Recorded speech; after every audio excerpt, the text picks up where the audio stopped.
paling bahaya dalam penyembuh itu sebenarnya mengambil karma orang lain. Terus gimana dengan dokter? Energi itu selalu bertukar. Bahkan penyembuhan itu adalah proses pertukaran energi. Carilah orang yang memang paham di proses itu dan barter atau berbarterlah dengan beliau.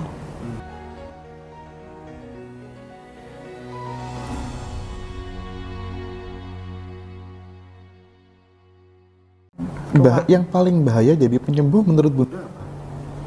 Nah, paling bahaya dalam penyembuh itu sebenarnya mengambil karma orang lain. Iya ya. Itu yang saya alami dan hidup saya ya begitulah. Makanya kalau di Bali dia kan sudah punya jatah karma di masa lalu ya. Sementara kita berusaha untuk merubahnya gitu ya. Ya, makanya kalau di Bali kan jangan jadi Balian nanti pendek umurnya. Sebenarnya kan dari proses itu bukan karena serang-serangan. Oke. Tapi karena logis. Ya. Terus gimana dengan dokter? Dia penyembuh kan gitu. Iya. Beda. Kalau dokter itu nyembuhin fisik. Ya secara fisik itu dengan obat kan itu dia melakukan sendiri. Kita hanya menyarankan dia pasien itu yang menata ininya. Tapi kalau ini ranah energi, penyembuhan di ranah energi loh. Ada kondisi bisa, boleh, aman. Ya.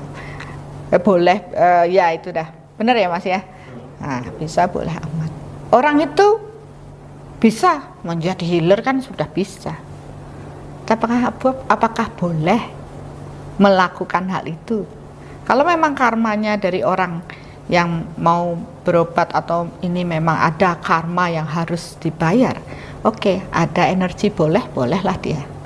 Tapi balik lagi, apakah aman? Nah, karena kan belum tentu semua itu aman buat penyembuh atau aman untuk pasiennya. Dengan hubungan karma loh. Kalau tidak melihat itu, wah pukul rata saya jadi penyembuh gini. Tapi kan akhirnya mengambil karma-karma orang lain kita semakin terpuruk. Sekaranglah saya mengubah itu. Dulu saya sudah mengalami itu. Sekarang saya menyadari, oke, harusnya mereka bertanggung jawab atas kesehatan masing-masing. Yang lakoni kan diri kita ya, berarti dia yang perlu menyelesaikan proses psikisnya. Kan 80% psikis. Jadi saya cuma ngajari supaya psikis tidak stres ini. Nah ini loh diselesaikan. Jati diri itu kan perlu mengakui, oh ya saya marah-marah. Ya udah kalau nggak pingin sakit ya jangan marah-marah. Supaya sel-sel benih-benih karma yang kita bawa ini tidak mewujud sebagai sakit itu. Semua kan orang bawa penyakit dalam benih karmanya sudah ada. Saya tadi bikin pertanyaan banyak di sini, gak ada gunanya ini. Gak ada gunanya pertanyaan ini, saya ngalir deh. Terpesona dengan penjelasan. Terpesona. Waduh, makanya saya bilang kalau saya ditanya macam-macam udah jalani aja. Ya sebisa saya menjawab aja Mas. Jadi kan nggak ngada-ngada lah, itu memang sudah. Yang ingin saya coba pengen tahu gini Bunda, terkait dengan energi itu ya, sifat atau mungkin apa ya, perilaku apa yang kemudian harus kita perbanyak dalam hidup ini supaya energi kita ini energi kita itu melimpah gitu, sehingga nggak gampang sakit, bisa menangkap sinyal-sinyal ilahi dan lain sebagainya dan seterusnya. Apa yang paling harus diutamakan? Iya, yang paling diutamakan adalah kebersihan hati, rendah hati, bukan rendah diri loh. Rendah hati. Jadi kenapa di buku saya halaman pertama itu saya tulis itu, ya orang yang rendah hati adalah orang yang menyiapkan ruang di dalam dirinya untuk berbagi. Dan kita itu kan harus menjadi pribadi-pribadi yang rendah hati agar ruang di dalam diri kita itu dipenuhi dengan energi Tuhan. Mohon maaf saya potong. Rendah hati itu berarti derajatnya lebih tinggi daripada meditasi segala macam gitu. Atau bisa dibilang juga buah dari meditasi itu harusnya adalah rendah hati itu. Ya, ini kan meditasi banyak macamnya ya. Karena itu kan juga saya juga belajar banyak meditasi. Itu kan setiap guru akan mengajarkan teknik meditasi yang berbeda-beda. Ada yang dari olah nafas, ada yang perhatian ke tubuh, ada yang lihat satu titik, fokus, kan itu beda-beda. Tapi sejatinya dalam proses meditasi kita itu masuk pada melihat ke refleksi batin kita. Ya, sebaiknya pada saat meditasi itu mengenal diri. Ya, proses meditasi bisa digunakan untuk menjadi pribadi yang rendah hati. Kalau dia memang fokus pada mengolah rasa, Tapi kan banyak orang meditasi baru diem, dibilang nanti jangan berpikir. Padahal pada saat kita mendiamkan tubuh fisik kita, pikiran kita akan liar. Jadi sebenarnya pada saat meditasi itu kesempatan kita untuk koreksi batin. Tapi ya ini, kalau di meditasi soul reflection, saya bukan sekedar meditasi duduk hening aja. Tapi saya mengajak proses keterhubungan dengan Tuhan dulu. Awal ini syarat utama adalah terhubung dengan energi Tuhan. Memang di awal itu perlu usaha lebih untuk bisa terhubung dengan energi Tuhan, karena harus bersih batin. Ya, cakra jantung besar, baru cakra mahkota besar, energi Tuhan bisa mengalir. Nah, kalau kita tidak fokus pada itu, misalnya kita hanya fokus duduk hening tanpa ada proses energi terhubung dengan Tuhan, energi kita ya cuma segitu-segitu saja. Dan itu tidak terjadi proses enlightenment, pencerahan. Karena apa? Gelap kita ya segitu-segitu saja. Karena saya tahu itu, maka dasar dari proses meditasi soul reflection saya buat arahkan mereka untuk terhubung dengan energi Tuhan, dengan proses terhubung jiwa luhur, kemudian terhubung dengan Tuhan dan menarik 3 kualitas energi cahaya, cinta, energi Tuhan masuk, baru digunakan untuk proses perenungan batin, mendelete hal-hal karakter buruk dalam diri, marah tadi, cemas. Dan itu yang tahu kan diri sendiri. Ya walaupun tahulah kita karakternya buruk banget, tapi yang lebih mengenal adalah diri. Oh iya, saya marah hari ini. Karena meditasinya begitu, perenungan batin. Oh, saya lagi marah ini, saya kecewa nih, kan gitu. Yang tahu siapa? Diri kita. Saya lagi ini, oh iya Tuhan, saya membersihkan hal tersebut. Nah, ini pensucian diri, pensucian batin kalau saya. Banyak orang masih fokus pada pensucian diri fisik. Sedangkan ini kan ranah energi, ranah batin. Yang dibersihkan apa? Karakter buruk yang melekat pada diri. Oke. Sebentar ya Bunda ya. Sebentar, ini penting sekali.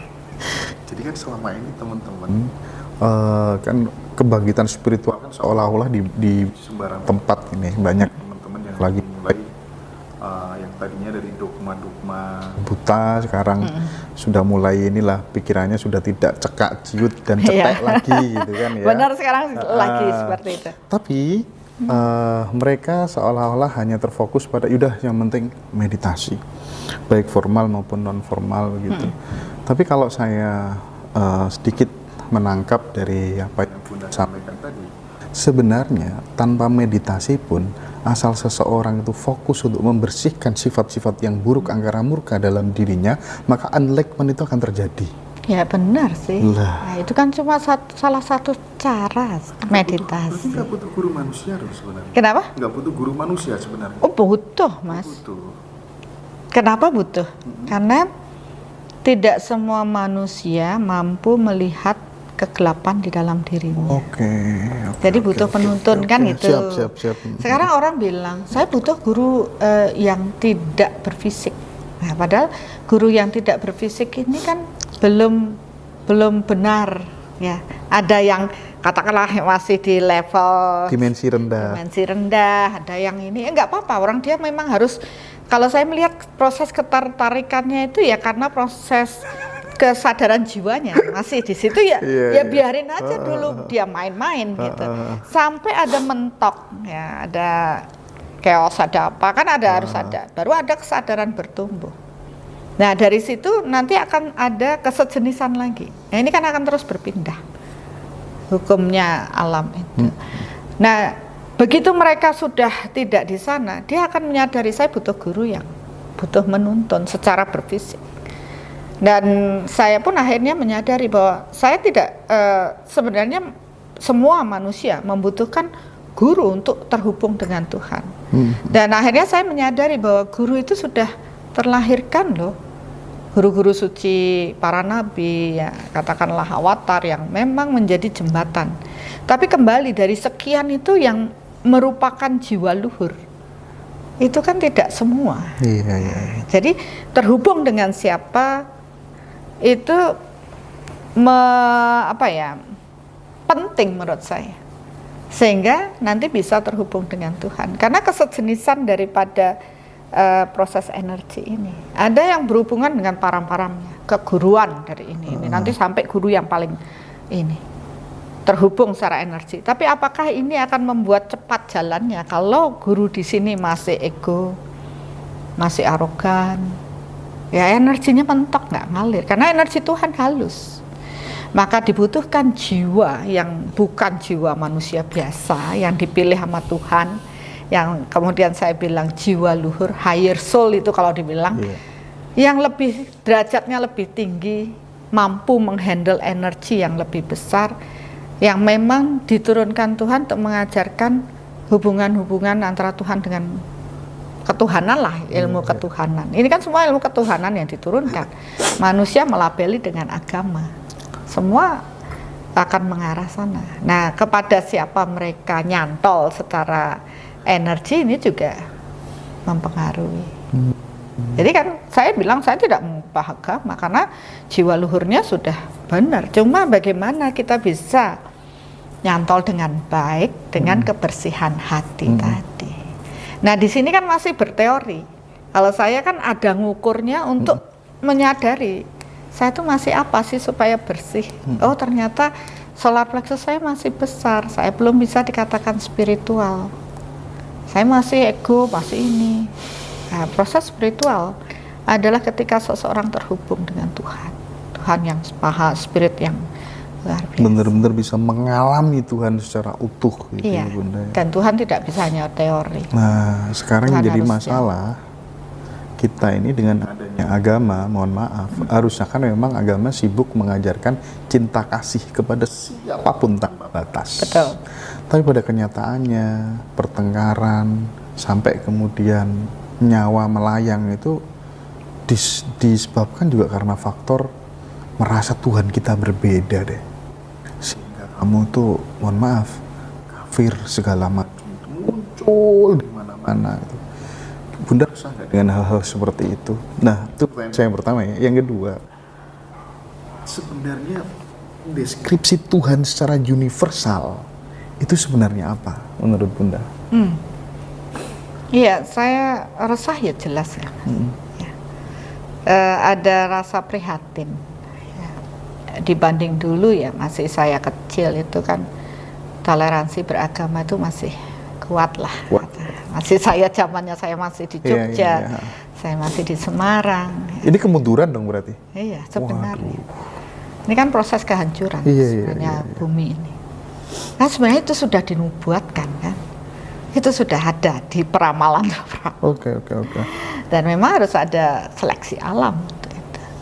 Tapi kan dengan proses ini akan memunculkan pertanyaan-pertanyaan ya, yang menggelitik lah. Yang tadinya oke lah dengan ini, sekarang jadi tidak oke, mencari dan disinilah saya juga menyadari kenapa saya harus berbagi di sini ya, untuk mereka menyadari bahwa Tuhan itu adalah satu, bahkan jiwa luhur itu satu, walaupun nanti mungkin tidak semua orang bisa, karena dengan konsep karma reinkarnasi jiwa luhur itu kan terlahir dengan mengusung istilahnya pembelajaran Tuhan, ya istilahnya yang mampu menyampaikan sabda Tuhan pada umat manusia dan diturunkan di tempat yang berbeda, di era zaman yang berbeda, sesuai dengan kebutuhan. Ketika kegelapan di tempat itu banyak, maka Tuhan menurunkan jiwa luhur untuk menuntun umat manusia untuk kembali pada Tuhannya, kan gitu. Nah sekarang ini dengan proses doktrin apa yang di dogma, ya ini kan seakan memaksakan bahwa harus percaya dengan Tuhan yang begini, bahwa Tuhan berbeda dengan ini, padahal Tuhan itu secara universal sama, satu, yaitu yang melingkupi semua seluruh alam semesta. Dan kita, di dalam diri kita ada percikan cahaya Tuhan. Ya kan itu sudah dipahami banyak, tapi begitu kita masuk dalam ranah religius sudah berbeda kan gitu. Nah sekarang gimana sih? Tentu Tuhan juga nggak mau diem kok. Masa dibiarkan lihat umatnya hancur lebur, kan tidak. Maka ada suatu kondisi di mana harus diajarkan sesuatu untuk bisa menyadari kebenaran Tuhan itu yang sesungguhnya seperti apa. Nggak bisa dong kita nyalahin jiwa luhurnya. Lawang jiwa luhurnya sudah ngajarin benar, tapi ajarannya baru dituliskan 100 tahun kemudian. Beliau sudah meninggal, kan baru dituliskan oleh sahabat-sahabatnya. Itu kan opini mereka yang masuk. Terjadi salah penafsiran. Ya, jadi sekarang bagaimana kita bisa berdamai dengan itu? Nah, di konsep karma reinkarnasi ini menurut saya bisa membuka dan oh iya ternyata kita ini loh yang bisa mendamaikan itu, kita itu terlahir berkali-kali. Tidak hanya dengan agama yang sekarang kita anut. Kita pernah loh lahir di sana beragama ini. Sehingga ada momen ketika banyak orang yang bercerita pada saya agama ini. Tapi begitu saya mendengar atau begini kok saya ikut haru. Nah itu kan memori past life-nya. Betul. Ya kan, nggak bisa dipungkiri. Nah sekarang kalau sudah seperti itu, kamu menghormati agama di past life, apakah kamu akan menghujat agama yang menjadi agamamu saat ini? Karena kita tidak bisa memilih agama kan? Iya. Itu. Padahal kalau bisa ya berkeyakinan aja kepada Tuhan. Semua juga ilmu ketuhanan. Ya, makanya Pancasila itu ketuhanan yang Maha Esa. Itu dalam banget ya Pancasila. Cuma orang yang sekarang tuh enggak paham banget ya, bahwa semua itu dasar awal kita bisa hidup, bisa ini kan karena berkat Tuhan yang mengalir. Tapi kita bisa ribut ya karena semua mengaku punya Tuhan sendiri-sendiri.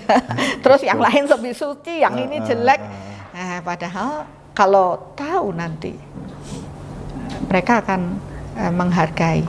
Ya, ternyata orang kan butuh dibuktikan bahwa Tuhan itu nyata sebenarnya secara energi. Maka orang yang paham energi aja yang bisa mengetahui kebenaran ini.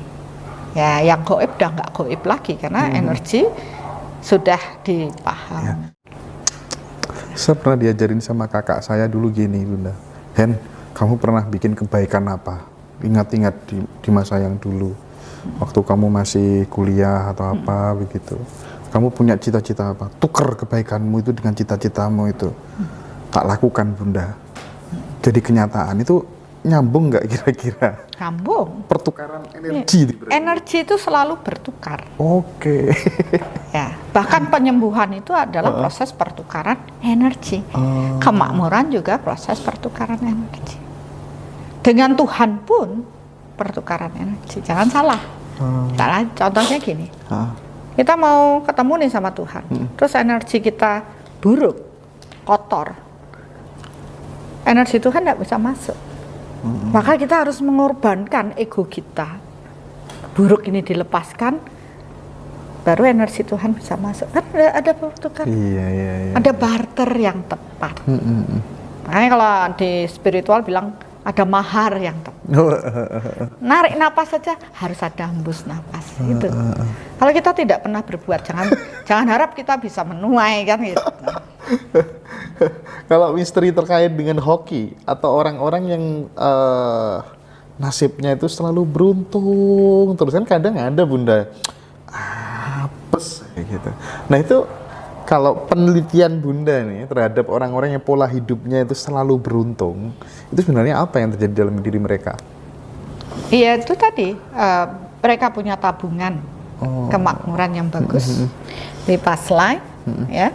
Kemudian dia berpikir saat ini juga dengan baik, istilahnya law attraction-nya bagus, ya. Itu juga menentukan. Tapi kan kita juga ketemu banyak orang dulu saya beruntung, terus ada, kok sekarang enggak ya? Karena tabungannya sudah ditarik semua habis dan di kehidupan saat ini dia tidak menanam ulang. Waduh, berarti intinya kan saat ini sebenarnya ya, yang harus kita perbanyak ya. Iya. Makanya saya bilang kita bisa mengubah diri kita ketika kita mendapat karma buruk dengan menanam karma baik yang lebih banyak. Karena karma baik kitalah yang akan mengubah hidup kita. Nah, saya kan hanya menunjukkan nih loh, gimana caranya ngukur diri kita. Saya punya tabungan karma baik atau buruk, gitu. Kalau saya punya tabungan karma baik, oh bagus. Kalau buruk ya mari kita perbaiki. Iya. Ya. Bertemu dengan orang juga seperti itu. Ada yang hoki, ada yang apes. Kenapa sih saya ketemu dengan Mas Hendra ini hoki? Saya udah ukur nih, oh bagus, oke. Nanti pasti ketemu. Ya kejadiannya akan lancar. Bener. Kenapa? Ada hal baik dari past life dan akan menimbulkan hal baik. Tapi kalau yang dulu mungkin ada hal buruk, ya kan? Misalnya orang mau bisnis nih, tapi di past life itu ada proses tipu menipu. Terus kita ukur, waduh, kok akan ada hal buruk? Nggak hoki nih. Begitu ketemu bener dah, ada aja kejadian buruk ini. Jadi sebelum kita kejadian itu, kita sudah tahu apa yang akan terjadi. Ya dengan proses eling itu waspada jadinya. Terus nerimo kan gitu. Ya, jadi itu yang sebenarnya kita mengamati tanda-tanda alam itu secara energi. Lalu kadang orang kan takut mati ya kan? Mungkin salah satu penyebab karena orang takut mati itu karena tidak pernah mempelajari kira-kira bagaimana ya kehidupan setelah mati itu nanti apa yang akan terjadi. Nah, barangkali Bunda ini berkenan untuk memberikan semacam gambaran, bocoran supaya saat kita meninggal nanti itu kita ada mapping, ada peta yang jelas gitu loh, sehingga kita bisa persiapkan hari ini tuh. Bagaimana? Ceritakan Bunda. Oh ceritanya dok. Panjang Poin saja Bunda. Ya, poinnya ya. Poinnya jiwa itu tidak pernah mati. Jiwa nggak pernah mati. Yang mati kan tubuh fisik. Jiwa itu kesadaran. Ya, kesadarannya. Ya, jiwa itu rekaman kesadaran manusia dalam proses kelahiran dengan roh tadi. Kesadaran murni, kan ada kesadaran murni yang dari Tuhan, percikan cahaya Tuhan yang disebut roh atau atman. Kemudian kesadaran manusianya, karena ada tubuh fisik kan, ini ada api, air, ya seperti itu, maka mempengaruhi kesadaran. Nah, jiwa itu adalah roh dengan kesadaran semasa hidup. Ya, jadi jiwa itu tidak pernah mati karena terus akan dibawa pada kelahiran berikutnya, mendapat wadah tubuh baru. Nah, jiwanya akan masuk. Ya, disinilah kalau orang itu tidak paham, dia pikir sekali mati langsung mati, padahal dia akan dihidupkan kembali, dimatikan. Kecuali yang moksa. Kecuali yang moksa. Kecuali yang moksa. Nah, kenapa? Karena kalau moksa itu kesadarannya murni dari Tuhan ini, tidak ada lagi gelap yang kita bawa. Oke.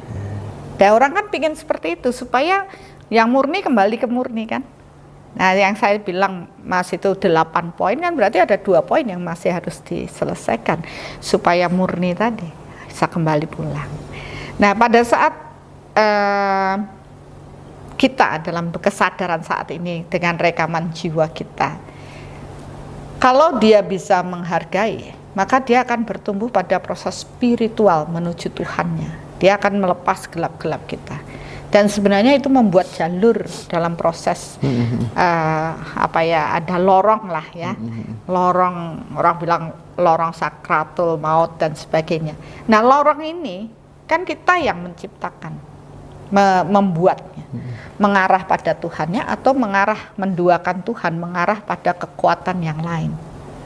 Nah, di proses ini sebenarnya kalau ketika dalam hidup ini kita sudah mengarah pada kekuatan Tuhan, lalu jalur itu sudah terbuat, jalur cahaya itu sudah terbuat. Maka begitu kesadaran kita tahu bahwa tubuh fisik kita udah rusak, terus kita ingin kembali pulang, sebenarnya manusia itu udah bisa menentukan, oke, saya pulang, saya meninggal gitu ya. Makanya zaman dulu kala kan ada mbah kita yang oke, saya mau siap-siap ya, saya mandi dulu, habis itu duduk terus tiba-tiba meninggal kan gitu. Sebenarnya dia sudah tahu keluarganya disuruh mengumpulkan semuanya. Itu sebenarnya dia sudah punya intuisi bahwa saya harus meninggalkan tubuh, karena begitu kesadarannya bilang tubuh saya mati, saya pulang, seketika tubuh ini akan bereaksi shut gitu, cakranya akan menguncup, organ-organnya akan mati. Makanya kalau orang tuh powernya gede, begitu dia bilang wah mati, nanti saya mati dah dia gitu. Sebenarnya menentukan juga diri kita. Termasuk sabda-sabda yang buruk ya? Iya. Gitu. Makanya ya kenapa enggak pada saat kita masih hidup ini kita menyiapkan diri untuk proses kematian? Kan sebenarnya harusnya itu kan, mati itu pasti. Pasti. Ya, yang lain tuh sering nggak pasti. Mati itu pasti. Tapi ya, apakah kita sadar mau menyiapkan untuk mati dengan meninggal dengan tenang? Karena banyak orang meninggal tidak tenang loh, jangan salah. Dia lepas dari tubuh fisiknya dan masih kelilingi keluarganya, masih ngikutin ke sini, masih ngikutin ke situ, masih bisik ini, masih bisik itu. Karena dia tidak mendapat jalan pulang ke alam perantara. Untuk apa sih ke alam perantara? Untuk lahir lagi.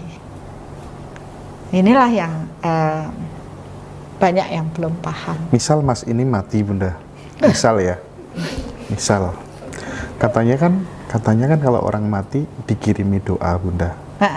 Ya kalau kita dikirimi paket itu kan kita terima, cara nerimanya kan gini, oke Mas saya terima gitu ya. Nah cara orang mati menerima kiriman doa dari anak cucunya itu seperti apa Bunda? Ada efeknya enggak kira-kira? Dijawab nggak ya? Takut saya nanti. Ya, oke, saya harus jawab Mas. Daripada saat kematian jiwa meninggalkan tubuh, kan? Nah, pada saat itu keluarga kan ingin memberikan yang terbaik. Salah satu doa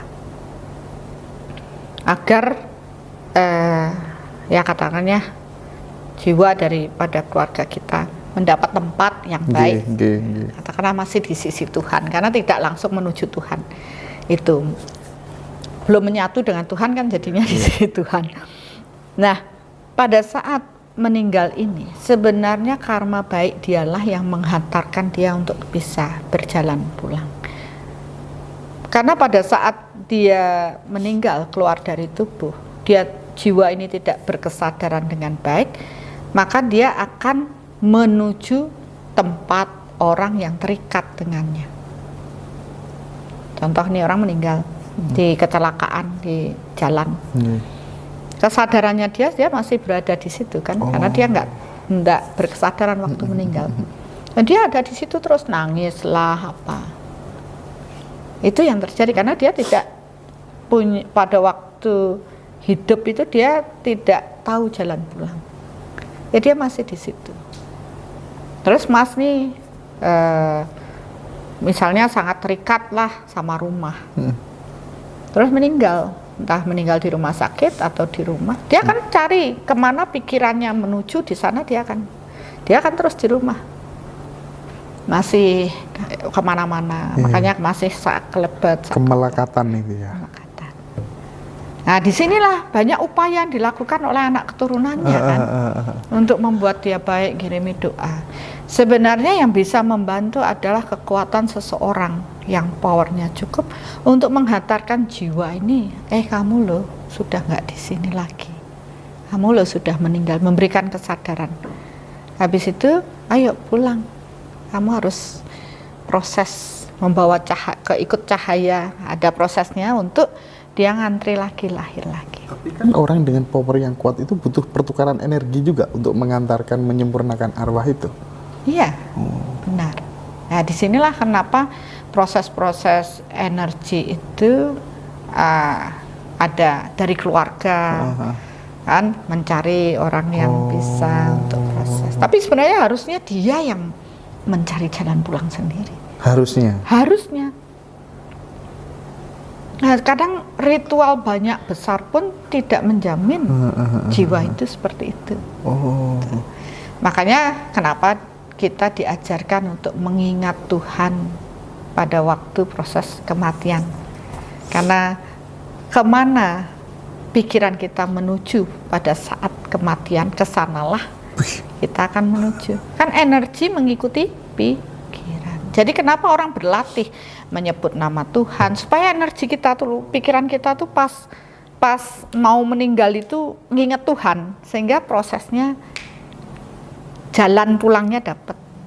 Tapi sebenarnya tidak menyebut nama Tuhan, ya batinnya yang terhubung dengan Tuhannya.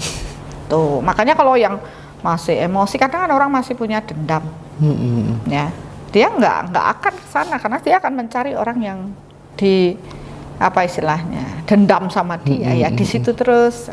Banyak orang mengatakan ini loh masih ada dikintili sama leluhurmu. Sebenarnya mereka itu minta tolong sebenarnya, biar dijadikan jalan untuk bisa pulang dengan damai. Nah, disinilah peran anak yang bakti pada orang tua. Kalau dalam proses anak keturunan ini istilahnya bagus karakternya, powernya bagus, kan doanya itu bisa menghantarkan. Tapi kalau cuma sekedar doa, emosinya masih marah, kan tidak ada power.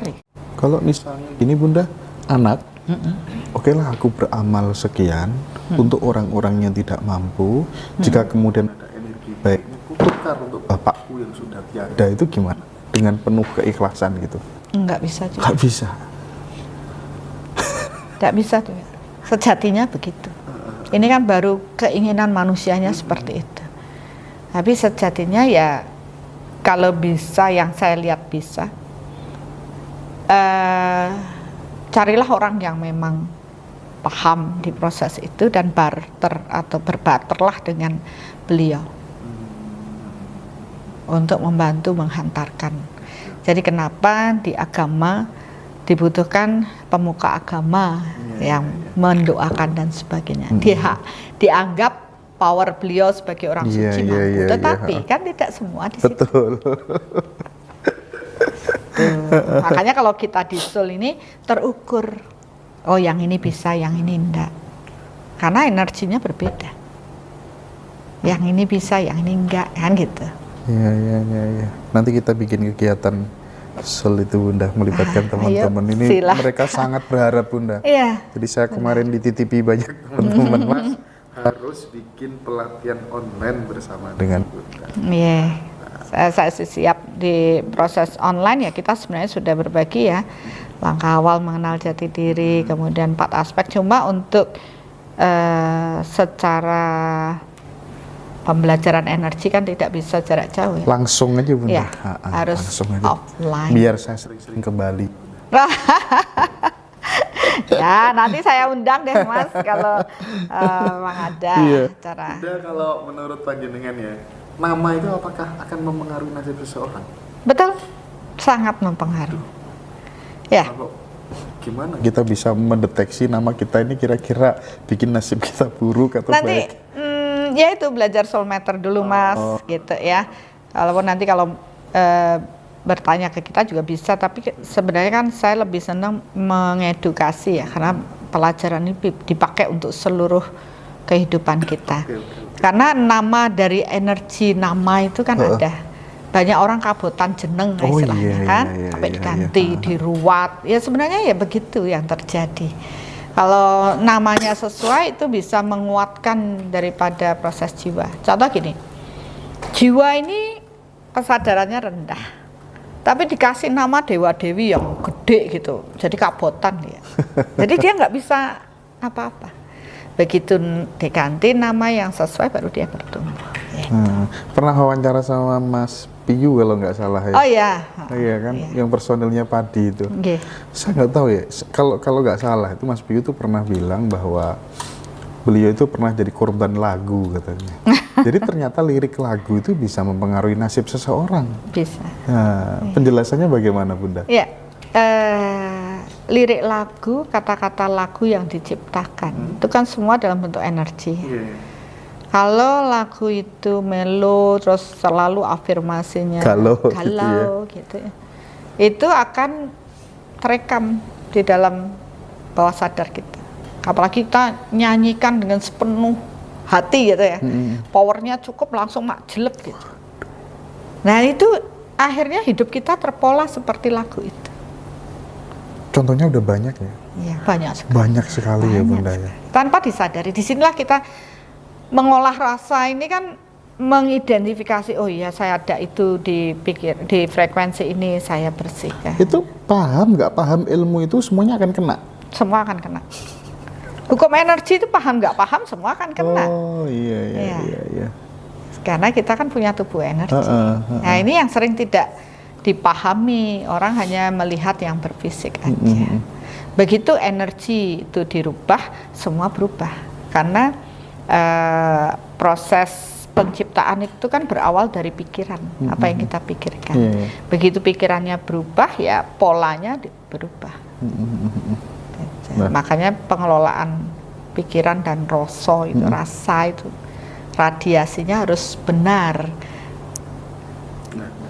Yang pelatihan apa tadi Bunda? Soul apa Bunda? Soulmeter. Yang offline soulmeter ya? Iya. Itu apa saja yang akan didapatkan oleh teman-teman pemirsa Ngaji Roso jika kemudian ikut acara itu, apa saja? Secara konkret gambaran umumnya gimana? Ya, karena intinya pertama memberikan pemahaman ya. Ini kan proses memberi pemahaman berhubungan dengan bekerjanya hukum alam. Oke. Ya, kita harus paham ranah. Mengenal tubuh kita itu tidak hanya tubuh fisik aja, ada tubuh energi. Kemudian mengenal hukumnya yang mengatur alam ini. Kemudian yang tadi Mas bilang keterhubungan itu kayak apa? Terhubung dengan Tuhan itu kondisi yang kayak apa? Kemudian setelah itu pemurnian, gimana sih kita mampu menyelesaikan hal-hal buruk, energi buruk dalam diri kita. Kalau termasuk ini nggak keberlimpahan finansial? Oh jelas. Jelas ya. Tapi itu kan diajarkan mengikuti dari proses berserahnya dulu Mas. Kalau berserahnya nggak bisa, apakah itu bisa dicapai? Enggak. Jadi dasarnya sebenarnya ngajari berserah aja. Nanti bonusnya yang lain-lain banyak. Gitu. Jadi di situ ada rahasia bagaimana kita bisa bangkit dari bangkrut segala macam. Tapi kan fasenya harus dilewati terlebih dahulu ya Bunda ya. Saya tidak langsung mengajarkan, oh ini langsung begini, tapi pemahamannya dulu harus benar dulu. Baru nanti mereka menentukan pilihan mau kayak apa, silahkan. Apa yang kalian lakukan. Di sini juga kita ngajari untuk tadi menanam kebaikan dalam bentuk energinya kayak apa, meditasinya gimana. Oke, 2 pertanyaan terakhir Bunda. Urgensi vegetarian. Iya loh, saya itu kemarin berbagi seperti itu. Dulu, ini kan namanya kebenaran bertingkat ya. Maafkan saya ya, maafkan juga teman-teman kalau masih ada yang masih protes sama saya. Kenapa begini? Ya sudahlah, memang beda-beda ya kebenarannya. Jadi orang itu kan ingin mencapai kesucian dengan kesadaran yang murni. Ada yang menawarkan dengan proses lu jangan makan istilahnya hewan karena itu akan membunuh, pembunuhan akan terjadi. Ya dulu saya juga begitu fanatik dengan itu, pokoknya harus vegetarian. Tapi ada kejadian yang akhirnya ya itu tadi proses berserah itu. Ternyata kan dari proses makanan saya yang tidak bagus, tidak sesuai dengan tubuh saya, akhirnya terjadi begitu. Di situ saya baru ngeh bahwa itu kan baru pola yang dibuat manusia. Sedangkan Tuhan itu menciptakan alam ini untuk memenuhi kebutuhan kita, hidup kita. Asal tidak terlalu berlebihan. Istilahnya bijaksana dalam memanfaatkan apa yang sudah Tuhan berikan di alam ini. Dan manusia sudah belajar kan bagaimana proses makan-memakan, bahwa kan itu secara alamiah gitu ya. Proses itu bekerja. Nah, saya cuma diingatkan, apabila satu proses dihilangkan dari proses rantai makanan. Bermasalah nggak? Bermasalah? Iya dong. Iya dong. Jadi ya bukan dengan tidak saling meniadakan, Iya. tapi bagaimana bisa mengharmoniskan semuanya. Karena manusia diciptakan Tuhan, Tuhan sudah memberikan makanannya dengan semuanya ini. Cuma bagaimana kita bisa mengelola. Nah, satu lagi yang saya juga dapatkan, kalau kamu tidak memakan itu dengan menganggap itu proses pembunuhan, terus siapa sih yang akan mendoakan mereka untuk proses berevolusi? Itu yang bikin saya jelek banget. Oh iya ya, selama ini saya tidak pernah memikirkan untuk mendoakan. Bahkan kan mau potong ayam aja didoakan. Tujuannya apa? Membantu proses mereka berevolusi. Nah, kalau saya menjauhi dari mereka, tidak terlibat dengan proses itu, maka tidak ada upaya saya untuk peduli dengan proses berevolusinya makhluk-makhluk lainnya. Jadi oh begitu. Terus satu lagi saya protes, Tuhan, kalau yang saya pelajari, ya saya belajar kan, kalau vegetarian energinya itu halus, karena sebagai seorang penyembuh itu harus vegetarian supaya energinya halus bisa masuk ke energi ke tubuh seseorang. Yang bikin saya akhirnya bengong lagi, menurut kamu itu halus, tapi bagaimana dengan marah? Ketika marah, energi kamu sudah tidak halus lagi. Jadi sebenarnya energi kasar dalam diri kita itu yang harus kita selesaikan. Bukan dengan mengharapkan vegetarian energinya halus. Harapannya kan supaya vegetarian itu tidak ada energi-energi hewan, ya nafsu hewan dari yang kita makan, kemudian tidak menimbulkan pembunuhan. Kalau tidak menimbulkan pembunuhan di dalam diri tubuh kita banyak virus. Ya, ini terus saja bakteri ya dibunuh juga di dalam tubuh. Ya maksudnya nginjek aja semut ya kita nggak tahu kita semua. Jadi bukan itu gitu. Itu bukan substantif sebenarnya. Sebenarnya ya itu pilihan sih kalau mau begitu. Tapi sebenarnya itu begitu saya mikir juga, oh iya ya benar marah. Kalau saya marah terus ya berarti energi saya juga nggak halus-halus gitu. Akhirnya lebih saya ukur lagi. Oh udah vegetarian sekian lama ternyata energinya masih kasar. Kenapa? Oh ternyata marah, pendaman emosinya masih banyak. Ya mending saya makan semua, masih enak saya bilang gitu. Tapi saya mengendalikan marah saya supaya energinya lebih halus. Kenapa sih orang ingin supaya kehalusan energi? Karena dengan itu energi kita halus, kan kesejenisan dengan energi Tuhan dapat memasuki lebih banyak. Secitra dengan Tuhan itu yang diharapkan. Nah, yang final Bunda, kita disakiti orang lain. Tapi kita sulit memaafkan. Nasihatnya bagaimana? Iya, ini dah yang menjadi masalah ya. Kalau saya melihat pola yang terpeta, selama dia hanya memikirkan satu kehidupan ini, kita akan terjebak di situ. Kita susah memaafkan dan sebagainya. Tapi begitu kita menyadari bahwa apa yang terjadi adalah proses terpetanya karma, bahwa dia tidak begitu saja datang pada diri kita, pasti ada sebab, ada akibat kan gitu. Ada asal dari sini. Nah asalnya dari mana, kita lihat ke belakang, ternyata kalau kita paham bahwa di balik kehidupan kita saat ini ada kehidupan sebelumnya, di mana kita telah menabur, saatnya kita menuai, dan kita tahu yang kita tabur adalah jelek, sehingga kita menuai dia hadir dengan hal buruk, maka kita akan bisa ikhlas untuk meminta maaf dan memaafkan. Kalau itu tidak, tabir ini tidak dikuak, kita tetap berorientasi di sini, oh saya baik kok, ngapain dia begini. Dia tidak melihat bahwa di dulu kita yang berbuat buruk pada dia, sehingga dia menuntut, kan hukumnya kan tabur tuai, untuk memastikan datang inilah saya. Sebenarnya yang buruk itu kan siapa? Saya dulu yang memberikan. Sekarang dia berlaku itu. Nah, inilah yang akhirnya saya berikan pada banyak orang untuk paham dengan hukum alam. Tabur tuai atau hukum karma itu kan hukum alam. Ya Tuhan memang menciptakan proses reinkarnasi. Cuma manusia aja yang tidak membahasnya sampai situ, padahal itu ada. Kenapa? Karena susah dipahami. Nah, dengan proses mengukur kita jadi tahu energinya saya tuh sama Mas, oh di kehidupan dulu ada loh saya bersama Mas Hendra. Oh baik kok, Anda sekarang pertemuannya akan baik, bukan hal buruk, gitu. Itu salah satu. Iya, iya. Ya memang perlu paham proses bekerjanya hukum alam ini sehingga kita bisa menerima, walaupun katakanlah belum sebelumnya tidak memahami bahwa itu ada, tapi saya yakin kok namanya proses spiritual ya itu ada gitu, bahwa kita memang mengalami tahapan-tahapan itu dan semua terekam pada rekaman jiwa kita sehingga proses pertemuan ini dapat terselesaikan dengan damai. Oke. Bunda, terima kasih banyak atas wejangannya ya. Dan teman-teman semuanya, tugas saya untuk bertemu dengan Bunda Arsaningsih sudah saya turutin ya. Nanti silakan didalami sendiri di acara yang akan kita create bersama dengan Bunda Soulmater ya.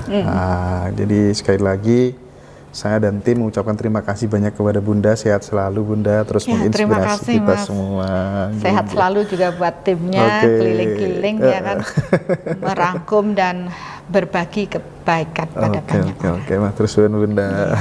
Terima kasih.